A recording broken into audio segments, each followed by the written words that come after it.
A gente vai falar agora da repercussão, continua repercutindo a decisão de Alexandre de Moraes de proibir ou de suspender as visitas de Flávio Bolsonaro ao seu pai, Jair Bolsonaro, que está em prisão domiciliar. Hoje, quem saiu em defesa de Flávio Bolsonaro, indiretamente, mas foi uma defesa, o Conselho Federal da OAB, a Ordem dos Advogados do Brasil, pedindo que Alexandre de Moraes reestabeleça esse direito de Flávio visitar o seu pai. A gente vai a Brasília. Thaisa Medeiros já está na tela e chega com as informações. Thaisa, boa noite, bem-vinda.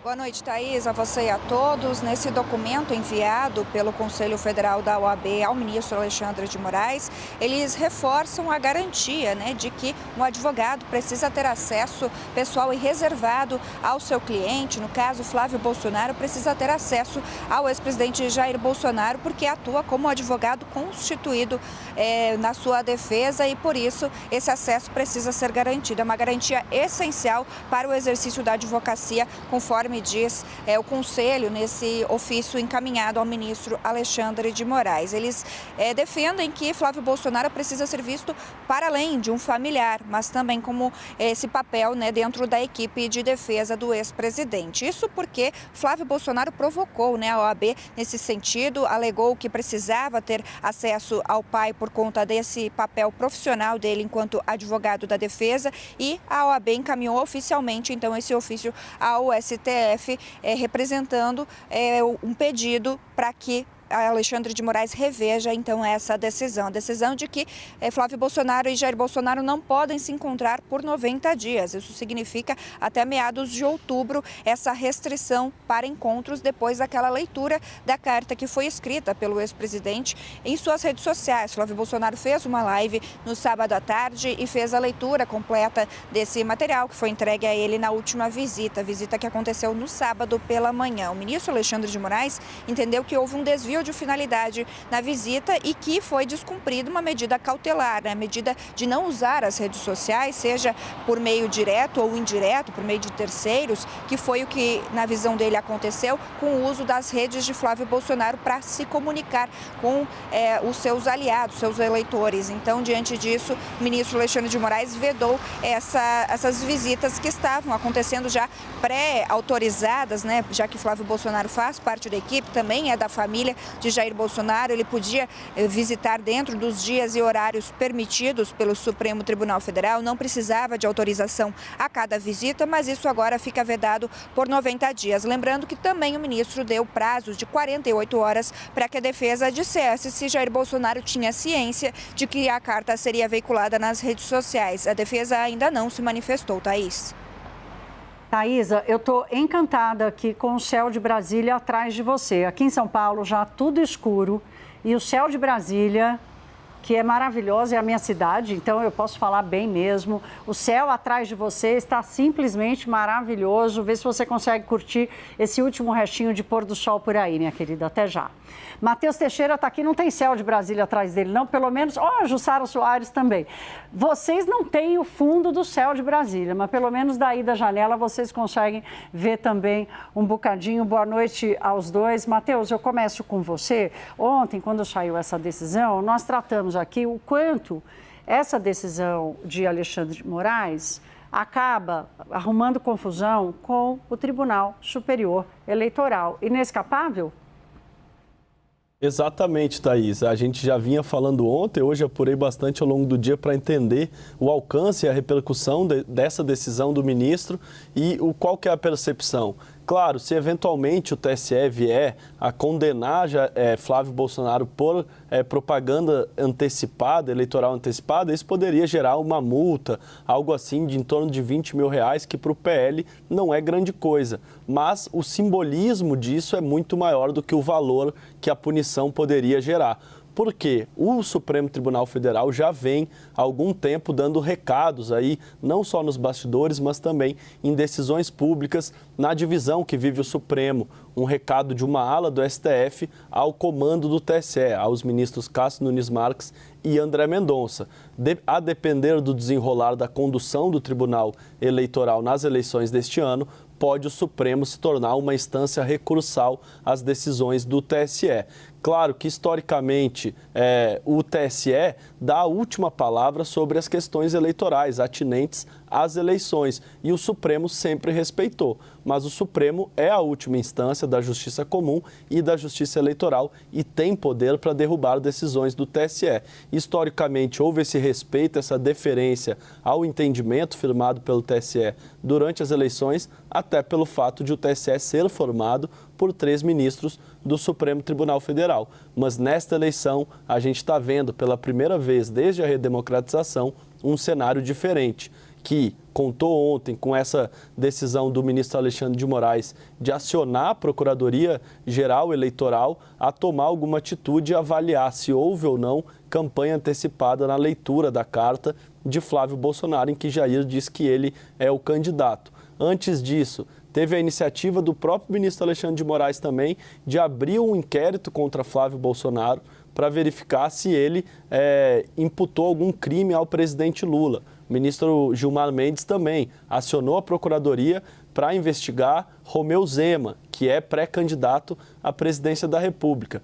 Todas essas iniciativas que, na visão de operadores do direito, de integrantes de tribunais superiores aqui de Brasília, que poderiam estar sendo discutidas no âmbito do TSE, mas o Supremo puxou à frente dessas questões, justamente nos bastidores do Supremo, é lido como um recado ao Tribunal Superior Eleitoral e agora também à própria Procuradoria Eleitoral, porque, segundo eu conversei com algumas pessoas da Procuradoria, pode a Procuradoria, ela mesma, estar ali acompanhando a eleição, acompanhar esse vídeo e representar junto ao TSE um pedido de multa a Flávio Bolsonaro. Podem os partidos adversários fazerem isso também. Geralmente é o trâmite mais habitual, mas desta vez foi um ministro do Supremo acionando a Procuradoria para que a Procuradoria eventualmente acione o TSE. Portanto, o Supremo, mais uma vez, entrando na seara eleitoral e dando um recado aí de uma ala do STF ao comando do TSE, Thaís. Matheus, que ontem, conversando com advogados eleitorais, me chamaram a atenção sobre isso, né? Essa coisa do Alexandre de Moraes ir um bocadinho além da linha e ele mesmo fazer essa provocação. E como você disse, mais uma vez o Supremo Tribunal Federal avançando sobre as prerrogativas do Tribunal Superior Eleitoral. Vamos lembrar do que disse recentemente o ministro Gilmar Mendes, que, aliás, fez quase como um alerta na entrevista ao Roda Viva, dizendo, olha, se o TSE tomar decisões que a gente não concorda, a gente revê. Então, aqui mais uma fonte de preocupação de relacionamento institucional, porque nas eleições de 2022, a STF e TSE estavam coladinhos. Será que agora não estão mais? Jussara, venho para você para saber das repercussões na campanha de Flávio. A gente costuma dizer que Eduardo Bolsonaro, irmão do senador, é quase como cabo eleitoral de Lula, porque a quantidade de declarações que ele deu acabaram ajudando o presidente Lula. A gente pode dizer o mesmo de Alexandre de Moraes sendo cabo eleitoral de Flávio Bolsonaro? É assim que a campanha está vendo o ministro? Boa noite, bem-vinda. Oi, Thaís. Boa noite para você, Matheus, e a todos que estão aqui conosco hoje. Olha, Thaís, claro que a pré-campanha do Flávio Bolsonaro lamenta essa decisão, está indignada com a decisão, mas viu também nessa proibição do ministro Alexandre de Moraes de vetar, dessa decisão do ministro Alexandre de Moraes de proibir Flávio Bolsonaro visitar o ex-presidente Jair Bolsonaro, como uma oportunidade de reforçar o discurso de perseguição, de injustiça. É aquela velha história de fazer do limão uma limonada. Então, o que a defesa o que a pré-campanha de Flávio Bolsonaro tem dito é que há uma oportunidade aí de tirar Flávio do meio daquela sucessão de crises que ele vinha enfrentando. Então, quando vem essa decisão do ministro Alexandre de Moraes, joga um pouco para o lado a crise com a ex-primeira-dama Michele Bolsonaro, os próprios atritos internos da campanha, por exemplo, do seu aliado Paulo Figueiredo, seu conselheiro nos Estados Unidos, que fez aquela fala dizendo que mulher vota mal, toda essa questão que Flávio precisa enfrentar, sem se esquecer, por exemplo, do caso do filme Dark Horse. Flávio Bolsonaro vem enfrentando uma série de crises e, portanto, quando vem essa decisão de Alexandre de Moraes, eles veem uma oportunidade de retomar aquele discurso de que há uma perseguição em curso contra toda a família Bolsonaro, do ex-presidente ao filho que vai ser o candidato à presidência da República. Esse é o ponto aqui e eles têm reforçado todas as publicações, os aliados, de se tratar de uma injustiça. O que me dizem pessoas muito próximas a Flávio Bolsonaro é que essa nova decisão de Flávio Bolsonaro, essa nova decisão de Alexandre de Moraes, ela vem muito nesse sentido de fazer com que, de ajudar o Flávio a sair dessa crise e aí voltar naquele discurso que o bolsonarismo fica muito à vontade, que era o ataque ao Supremo Tribunal Federal, a esse enfrentamento. Então, o seguinte, eles estão recorrendo a essa decisão, tá? Uma série de questionamentos à decisão do ministro Alexandre de Moraes, mas enquanto isso, eles vão reforçando essa tese da defesa, da pré-campanha de Flávio Bolsonaro, dessa perseguição, porque eles sabem que aí eles conseguem mobilizar a militância que veio muito fragmentada, bastante combalida, desde quando foram revelados aqueles áudios de Flávio Bolsonaro para Daniel Vorcaro, dono do Banco Master, pedindo ali um financiamento para o filme que ia tratar da vida do ex-presidente Jair Bolsonaro. Esse é um ponto. Bem, a gente viu hoje, né, conversei com muitos aliados, integrantes da campanha de Flávio Bolsonaro, e apesar deles estarem ali tentando aproveitar ao máximo essa decisão de Moraes para tirar algum proveito disso, no caso do discurso, eles veem chance do ministro Alexandre de Moraes recuar nessa decisão deles. Eles apontam alguns sentidos. Eles falam o seguinte: vamos fazer esse questionamento que tem muito embasamento técnico para ele rever essa decisão, inclusive com esse respaldo da OAB, que também questionou o fato de Flávio Bolsonaro também ser um advogado. Então, eles estão otimistas quanto a isso. Por outro lado, tem um grupo também que fala o seguinte: olha, Alexandre de Moraes, ele já recuou em outras ocasiões, principalmente quando há uma repercussão política. Então, eles veem esses dois pontos. Embasamento, acho que tem embasamento técnico suficiente para uma reversão e, além disso, o apoio da OAB, mas também a repercussão política, e aí que Moraes pode pegar esse gancho e fazer alguma reforma nessa decisão dele.